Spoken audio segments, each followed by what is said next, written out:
We've got Kim Dixon and Dr. Caitlynn here to talk about norovirus.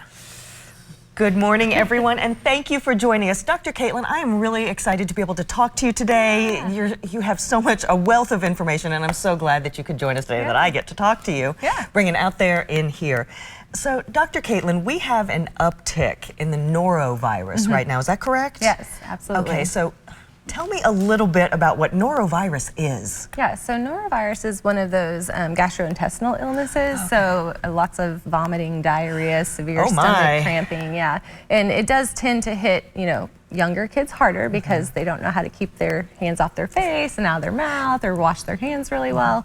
And so, it can cause really severe illness to the point of getting very dehydrated, needing IV fluids and potential hospitalization. In third world countries, it kills about 50,000 kids a year. Oh my goodness. So, I mean, they don't have those resources. So it can be a really, really big thing, and it causes significant outbreaks because the thing about this virus is it's very, resistant to heat and traditional cleaners, so like alcohol-based hand sanitizers won't kill it. So if you have like a child that vomits at school and everyone's like washing their hands with just like regular hand sanitizer, that's not actually getting rid of it, and then it can be passed with just 100 particles, right? Which is infinitely more contagious than most viruses. Oh my goodness. Dr. Caitlynn, so what are some cleaning procedures that if you've been diagnosed and you need to keep things sanitary at home, what are the best ways to do that? As soon as your child is kind of taken care of, because it's hard when you're a parent, you're like, oh, I want to help you, but this is gross, right? So if you have one parent that can kind of take care of the kid and the other one, another caregiver that can sort of clean up, that's best because you want to get it done quickly.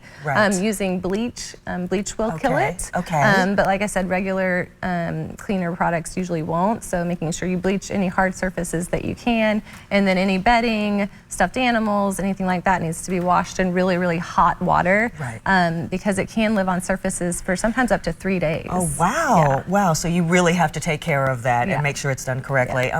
Dr. Caitlynn, if you think your child or you or someone that you love is showing symptoms and you're not sure what it is, if it's a regular stomach bug or it could be norovirus, what signs should you be looking for to maybe check with your healthcare provider? Yeah, so really the amount of vomiting and diarrhea, right? So, most kids with this will vomit for about 24 hours and then it should start to calm down, right?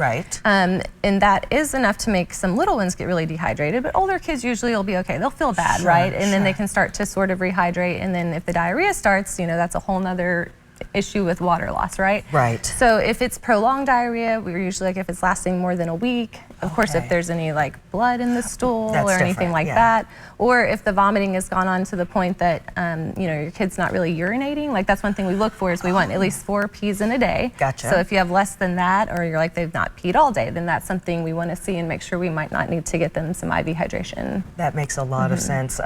Dr. Caitlynn, thank you so much for joining me today, talking a little bit about norovirus and what to look for. Thank you so much for joining us. With soap and water. Wash your hands with soap and water. All right. We'll be back in just a few moments, but stay tuned. We've got more Good Morning Kentucky coming right up.